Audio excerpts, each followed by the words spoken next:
Photographer Stephen Gill considers street markets the heart and soul of London's East End. Ridley Road Market has been around for some 130 years and still retains much of its original charm. Stephen Gill is a longtime resident of the East End and a keen observer of his surroundings.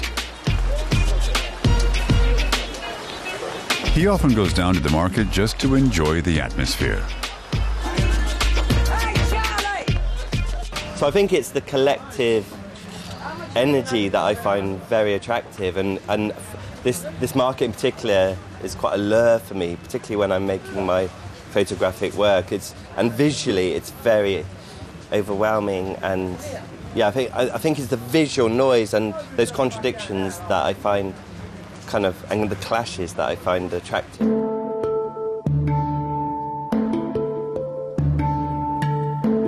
These are photos Gill took years ago. He's published 7 books about London's East End.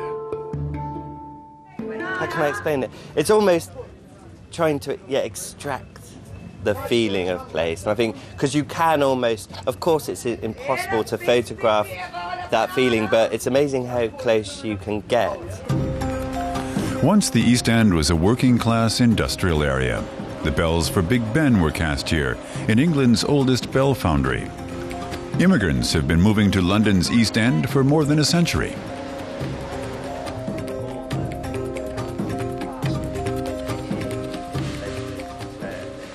For me as a child, it was great because... Was it quiet? It was quiet, but you just played football on the street, so you just learned to meet neighbours and talk to one another, and that's it. The diversity was just unbelievable. The streets only become this quiet when it starts to rain. The fronts of these houses haven't changed much since the 19th century. Back then, the East End was desperately poor. It was home to serial killer Jack the Ripper and gangland warfare. Russian revolutionary Lenin used to take walks in the East End, and director Alfred Hitchcock was born here. The East End is rich in history. Every sort of paving stone or every bits of wall is just so...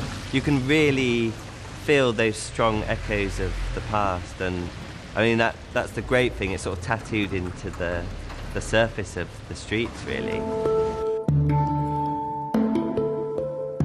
Stephen Gill documents the beauty and the contradictions of the East End.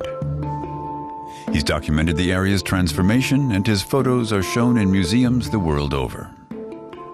This is the East End here. You can see the Thames, and with the sort of parameters of the map here still feature the East End, but there's a big chunk here missing. The East End even has its own nature reserve.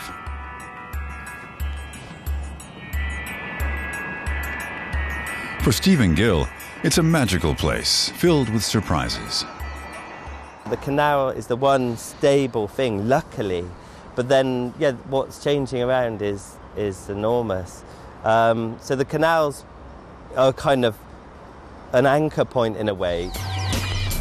A local gallery is exhibiting photos that Stephen Gill took 7 years ago.